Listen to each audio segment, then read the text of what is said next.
A palavra de hoje, ela está em Êxodo 4:24, que diz assim: E aconteceu no caminho, numa estalagem, que o Senhor o encontrou e o quis matar. O que esse versículo está dizendo? Isso aqui foi com Moisés. Então isso acontece logo depois de Moisés receber o chamado da sarça ardente, ou seja, Moisés foi escolhido, Moisés foi separado, Moisés foi enviado e mesmo assim Deus tentou o matar. Deus queria o matar. Por quê que isso aconteceu? Porque Moisés não tinha circuncidado o seu filho. Então presta muita atenção nisso aqui. Moisés queria liderar uma nação, mas estava negligenciando um princípio dentro da própria casa. E isso acontece com muita gente. Isso às vezes quer dizer que você tem tudo para conseguir viver bem, para prosperar, para reinar. Só que dentro da sua casa tem coisas que precisam ser consertadas, ajustadas. Tem coisas dentro da sua casa que precisam ser consertadas e você fica negligenciando. Cada um de nós precisamos de buscar Deus e pedir a Deus sabedoria e pedir a Deus direção e visão para a gente conseguir entender o que nós precisamos de fazer para andar certo, para andar, nos caminhos corretos do Senhor. Cara, se você está andando no caminho do Senhor, se você está fazendo a sua parte, se você está se dedicando, você consegue entender que não tem como você não prosperar e viver uma vida feliz, uma vida de riqueza e prosperidade? Porque Deus ele quer te prosperar. Deus ele quer que você viva bem. Por que Deus quer que você viva bem? Por N motivos. A primeira coisa, você vai ter mais liberdade de tempo para servir a Ele. Você vai ter mais qualidade de vida com a sua família. Automaticamente o seu casamento ele vai ficar mais blindado, mais fortalecido. As pessoas vão parar para te ouvir porque você tem resultado. Então, na lógica, Deus ele quer prosperar todo mundo. Ele quer prosperar os seus servos. Mas Ariel, por que as pessoas não prosperam? Porque tem muita coisa que está dentro da sua casa desconcertada, muita coisa que está quebrada, está fora do lugar ou faltando e você não está dando a mínima. Quantas pessoas estão dentro de casa, juntado, tem condição de casar, mas não casa, porque está negligenciando um princípio de Deus. Não, juntado com fé, casado é. Não tem nada a ver. E você vai tocando. E sua vida fica travada e você não consegue entender o porquê. Porque você está negligenciando. Principalmente quando você sabe. Quando você não sabe, você está na ignorância. Deus tem misericórdia. Agora, quando você sabe de algo que tem que ser consertado, que tem que ser ajustado, e você negligencia, aí o negócio, a conversa já é outra. Então, uma certa vez, eu tinha um amigo que ele era dependente químico. Ele era da minha idade, foi criado mais ou menos comigo lá no bairro. E a mãe dele, ele era lá da igreja, só que ele ia e voltava. Por quê? Ele ia para a clínica de dependentes, melhorava e ia para a igreja. Aí ficava indo na igreja com a gente. Aí passava 1-2 meses e caía de novo. Aí voltava para as drogas. E ficava nesse ciclo. E o menino entendia a Bíblia de capa a capa. Falava bem, ele pregava, ele conhecia o evangelho muito, mas muito bem, porque dentro de clínica de dependentes químicos, o que eles fazem? Só ler Bíblia o tempo todo. Então ele sabe tudo de Bíblia, sabe tudo da palavra, sabe tudo, mas ele não consegue aplicar. Ele não conseguia dominar o espírito dele para não usar droga, para não ir para as drogas. Ele não conseguia dominar o desejo ali da alma dele, os desejos, os vícios dele. E aí, a mãe dele sofria muito.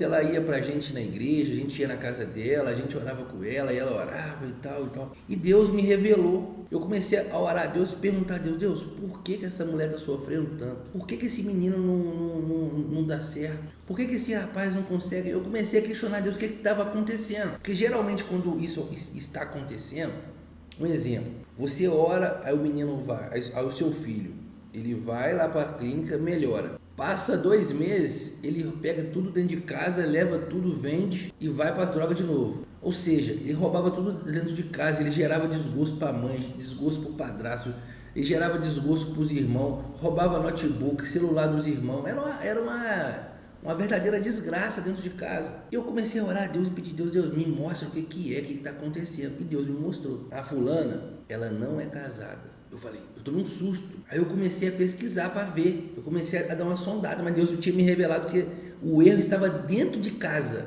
A brecha estava dentro de casa. E aí, quando eu descobri isso, Deus me deu a missão de chegar nela e falar com ela. Eu falei, meu Deus, como é que eu vou falar isso com a mulher agora? E aí, um certo dia, encontrei com ela na rua e Deus falou comigo: é agora, você vai ter que falar com ela. Aí começamos a conversar, aí papo vai, papo vem, eu peguei e perguntei, falei: irmã, a senhora é casada? Ah, não sou casada. Falei: irmã, então ó, Deus manda te dizer para você consertar dentro de casa primeiro, porque o seu filho, não faz sentido o seu filho estar na situação que está, se você está o quê? Em legalidade, você está dando brecha. Então o inimigo ele age aonde tem brecha. Eu falei aquilo com ela, cara. Deus mandou falar, eu só falei, ó, achei fora. A irmã não casou. A irmã continuou com a mesma vida, negligenciando o princípio. O que aconteceu? Passou poucos meses, o trem atropelou o filho dela e matou o filho dela. Morreu, o filho dela morreu. Amigo meu, morreu. Deus avisou ela antes. E ela continuou o quê? Negligenciando. Então, gente, isso aqui é uma coisa muito séria. Não negligencia as coisas dentro de casa.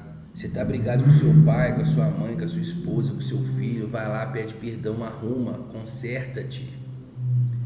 Sua casa está cheia de lâmpada quebrada, cheia de lâmpada faltando, buraco na telha. Seu carro está todo com a seta quebrada, você vai lá e passa durex, passa fita isolante. Você está tentando tampar buraco, você está tentando resolver as coisas de uma forma que não é correto. Você está tentando dar um jeitinho ao invés de ir lá e trocar a sua seta. Ah, Ariel, mas eu não tenho dinheiro. Tem sim, cara. Você tem que ter, você tem que correr atrás. Então, essas coisas, o inimigo ele age, eu estou falando para vocês, pessoal, isso aqui é o seguinte, ó. O inimigo ele age nas pequenas coisas. A luz está queimada, você passa todo dia perto da luz, você não toma a decisão, você não toma a iniciativa de ir lá comprar a lâmpada e trocar. Às vezes você não consegue enxergar o que isso tem a ver. Mas o diabo ele vai trabalhando em você ser uma pessoa negligente, ser uma pessoa procrastinadora. E isso vem o que? Se arrastando em todas as áreas da sua vida. Então a partir de hoje, cara, chega em casa, ou você que já está em casa, sai fazendo uma varredura na sua casa. Arruma tudo. Você não precisa de ter luxo. Vai na casa da minha mãe. Cara, minha mãe é costureira. Minha mãe é aposentada com 2.000.